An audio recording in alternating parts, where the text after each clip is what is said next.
Hey, so before we start today's video, I just want to give this disclaimer. A lot of the ideas within this come from journalist, public speaker, and award-winning author Malcolm Gladwell and his podcast, Revisionist History. On one of the episodes that I'll link down below, he talks about Hallelujah, among a few other things, and so I just wanted to make a short little visual version of a small piece of that episode. So without further ado, the story of Hallelujah. When you think of the most important songs ever made, what comes to mind? The kind of music that no matter where you are, a room full of people could be singing along to it. Timeless songs that have already made their mark on history and will continue to do so as the years go by. Some of the easiest answers for me would be stuff like Imagine by John Lennon, Aretha Franklin's Respect, What's Going On by Marvin Gaye, stuff like that. Songs that everybody just kind of knows. They seem to be absolute staples within the zeitgeist of music, and they'll be around long after you or I will. But how do these songs come to be? With a massive library of quote-unquote important songs, there's bound to be a ton of different stories to be told. Bob Dylan, for example, was known for his ability to write entire songs in just minutes. Once the creativity started flowing, it came in droves. His song I and I, off of Infidels, was said to be written in just 15 minutes. On the completely opposite end of the spectrum, one of my favorite songs of all time, something that's been covered by people like Willie Nelson, Regina Spektor, Brandi Carlile, and countless others, the track Hallelujah has a marvelous history behind it. So we start off the story with Leonard Cohen, an absolutely legendary singer-songwriter that's career spanned about 40 years. With 14 albums to his name, Cohen has discussed an incredibly wide variety of topics within his music, everything from politics to sexuality, romance, and religion. With his soft folk rock sound, Cohen was someone who told the truth within his lyrics. He was a tortured poet with a dark sense of humor.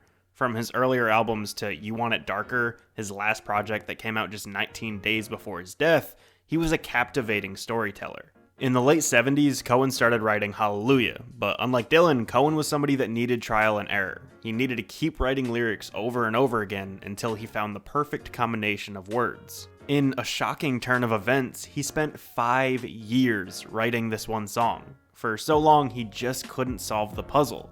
He wrote over 60 variations of verses, he was on a musical hiatus, he spent so much time and energy trying to make this thing perfect. And so eventually he figures it out. He's happy with Hallelujah, records it for a 1984 album called Various Positions, and brings it to his record label CBS. And the head of CBS at the time, Walter Yetnikoff, was not a dumb man by any means. He helped release some of the biggest albums of all time, like Thriller and Born in the USA. But at this moment in his career, Yetnikoff didn't realize what was sitting in his lap. He told Cohen that Various Positions wouldn't sell, the record label would not be releasing it, and he needed to make something else. So Cohen, who had just spent 5 years laboring over one of the songs on that album, took it elsewhere. He brought it to a tiny independent label called Passport Records, they released it, and it became the biggest selling album of all time. Just kidding. Not a whole lot of people cared about this album, or for Hallelujah, and when you hear the original, you can kinda tell why.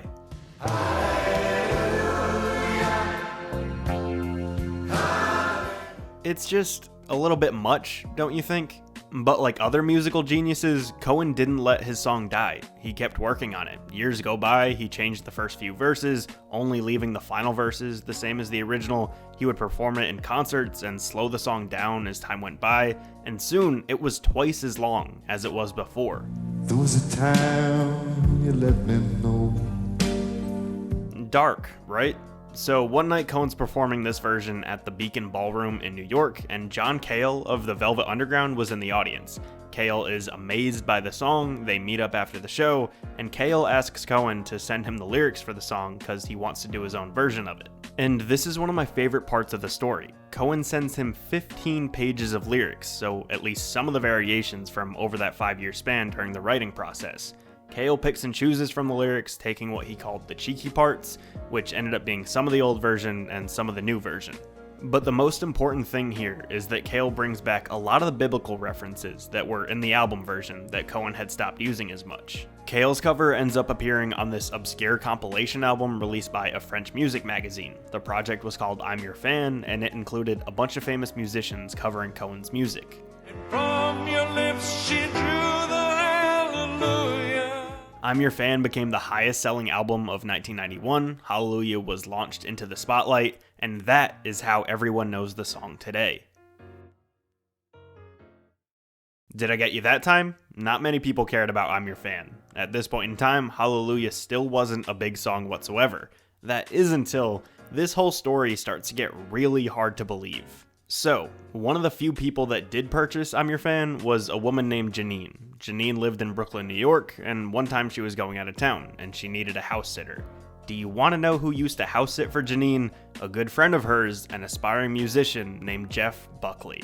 So Jeff Buckley is staying at Janine's house one time, he sees I'm Your Fan, plays it, hears John Cale covering Leonard Cohen's Hallelujah, which let's not forget wasn't even Cohen's original version of Hallelujah.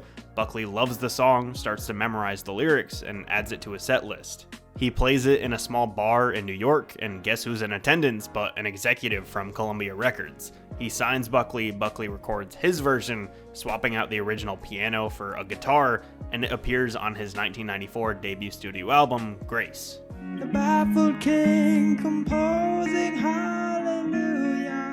Now this is the version that you probably know. This is the famous version of Hallelujah, and I'm not going to do the dumb joke to you again, but when this album came out, still, people did not care. Grace wasn't some big success when it was released. And then 3 years after that album came out, tragedy struck. On the night of May 29th, 1997, Buckley's band flew to Memphis to meet up with him. They were going to work on some new material. In full clothing, boots and all, Jeff went for a swim in Wolf River Harbor along the Mississippi River. He was just swimming around, singing the chorus to Led Zeppelin's Whole Lotta Love. After moving a few things around on shore, one of Buckley's roadies looked up and Jeff had vanished. Scuba teams and police searched all night into the next morning and they couldn't find him. Days later, locals spotted Jeff's body in the river, he was brought in for an autopsy, and Jeff Buckley's death was ruled as an accidental drowning. And so tragically, this is what catapulted Buckley's name into the spotlight. This is how people started listening to Grace, and ultimately how Hallelujah got recognized as the beautiful, incredible song that we all know today.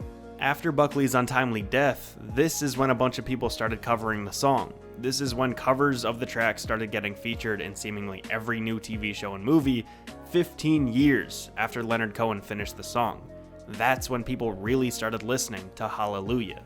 Isn't that kind of terrifying to you? And don't get me wrong, it's an amazing, gut-wrenching, beautiful, strange story, but there were so many pieces that needed to align for it to work. Leonard Cohen had to spend 5 years writing 60 plus verses only to be rejected by his record label. Then he kept tinkering with it. Legendary rock and roll figure John Cale happens to be in the crowd for him performing one of these new versions. He gets the lyrics from Cohen, changes them, and then records his version for a compilation album made by a French music magazine. A woman named Janine in Brooklyn is one of the few people that buy that album. Her house sitter is Jeff Buckley.